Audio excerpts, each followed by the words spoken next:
edition of Team Sorcerers here with Bertie. And this is another one about the minor league which I thought of, and that is, what if I returned to the minor league? Now, I know I already did a similar video some time ago, which was, what if I never quit the minor league? And while there will be some similarities to what I said in that video, there are some differences. Well, to be honest, there's only two ways that a return to it could happen. One, if me and the 4 people I fell out with just basically made amends and let bygones be bygones. Again, I'm not going to get into the argument that happened. That's already been talked about enough. But yeah, making amends, letting bygones be bygones would be one of the only 2 ways that this could happen. The only other way this could happen was if I wasn't working on Mondays and would go back to where I used to live, like a lot earlier in the day, so that way I'd be able to attend these tournaments, and I'd only be able to do it until job circumstances changed, because I'm sure eventually there'll be something that will involve working on Mondays and just not going back to where I used to live on a Monday night. But yeah, until then, that's the only way I'd be able to do it. And if I did return, then yeah, naturally I would go back to trying to get cards and decks that I hate banned.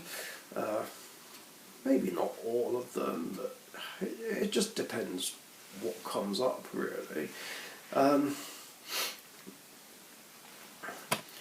Plus, I'd be resuming my goal of trying to win at least one minor league tournament each with all the decks I have in real life. Now, I did technically already do this with Dark Magician and Elemental Heroes, so those decks wouldn't be used for a while. I mean, not until I've managed to achieve this goal, which of course would be easier said than done. And naturally, I've got a lot more to work with now than I did back in 2024. Of course, what I didn't have at the time was Stardust Junk, Odd Eyes Dimension Dragon, Cyberse, I think that was it, was Jinzo, and of course, provided Blackluster Soldier, Red Dragon Archfiend, Blue Eyes White Dragon, and Utopia are able to be rebuilt by then, I'd be using those as well, but otherwise I'd be trying again with Rainbow Neos, Magician Girls, Nouvelle, Melfi and Cats, especially Rainbow Neos. I mean, that deck in particular would need some redemption, considering I just did so badly with that deck the last 2 times when I shouldn't have done. Because yeah, the second last time I made a huge misplay against Melodious, which cost me the game and the whole match. And that was forgetting that I had Neos Fusion in the grave when something was activated that popped Rainbow Neos, and had I remembered, things would have been different. And it's annoying because Melodious is a deck that Rainbow Neos can beat. Like, with not really any problems. Because I know that a couple of them that give them battle immunity, destruction immunity, and targeting immunity, and Rainbow Neos can naturally play around that immunity. And who knows, maybe I wouldn't have faced Invoked Shaddoll and Ancient Gear. Yeah, that was annoying, losing to Ancient Gears. I mean, I was able to beat that deck with Rainbow Neos before, but so I don't know what went wrong there. But then again, I guess it goes to show that the support from, what was it, Legacy of Destruction was just too good. I don't know.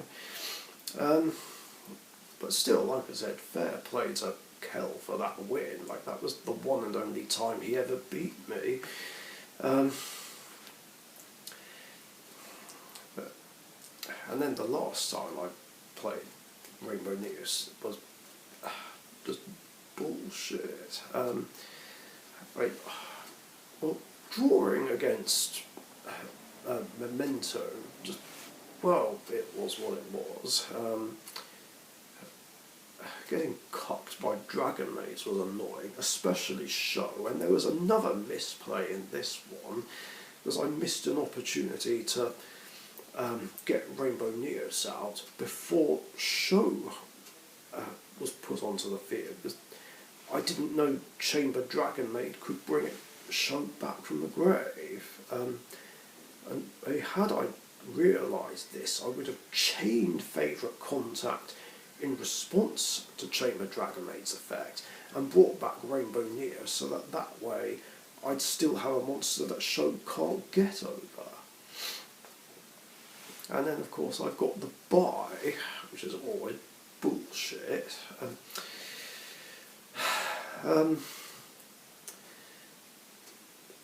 So yeah, Rainbow Neos would have definitely been out for redemption,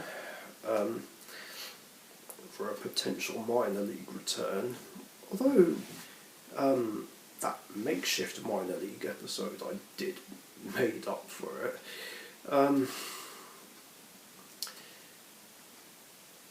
So yeah, that would be the plan, as well as trying again with Magician Girls. I mean,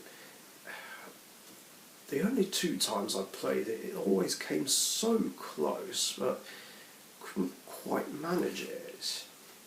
Although I was against Cyber Dragons and the Dolces, respectively, which are generally tough to play against. It's getting a bit dark in here. I mean, naturally I'd keep trying. Trying to win it with cats would be very challenging, considering it's the weakest deck I'd have. But I think its only chance would be if I just didn't get anything that's really tough. But yeah, it's just luck of the draw and pairings.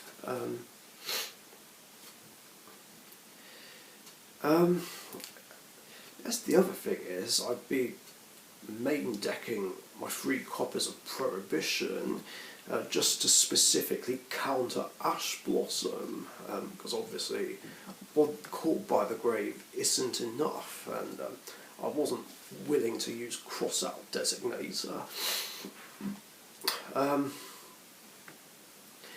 mean, sure, it could get popped by some form of back row removal, but then it would be a waste of that back row removal, because then it would potentially draw attention away from other back row I have.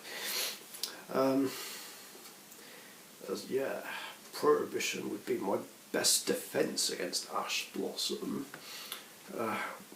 No question about it. And of course, I would prepare something to specifically counter Gravekeepers and get revenge on those.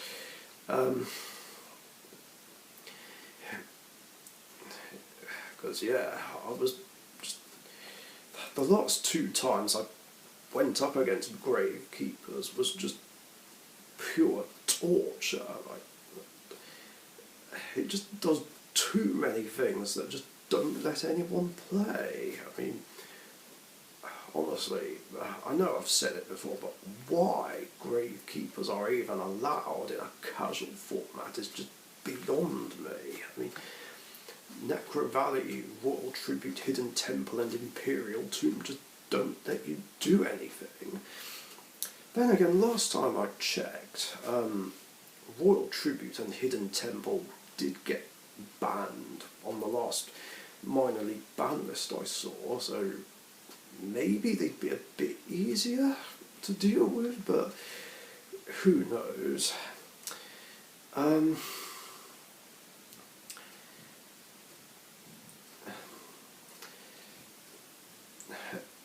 And yeah, I've been going back to doing, what's it called?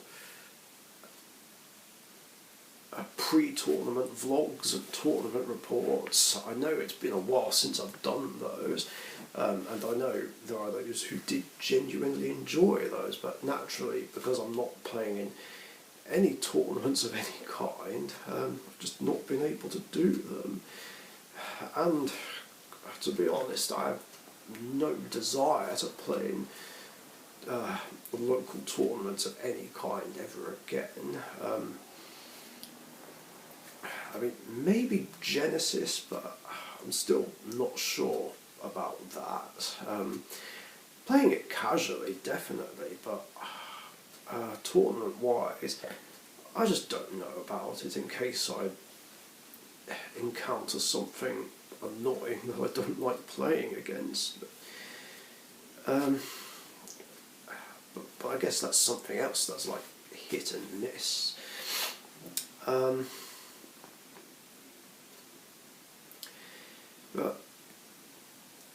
But yeah, that's essentially what would happen if I did return to the minor league. But then again, it would depend how long I'd be able to keep playing in them.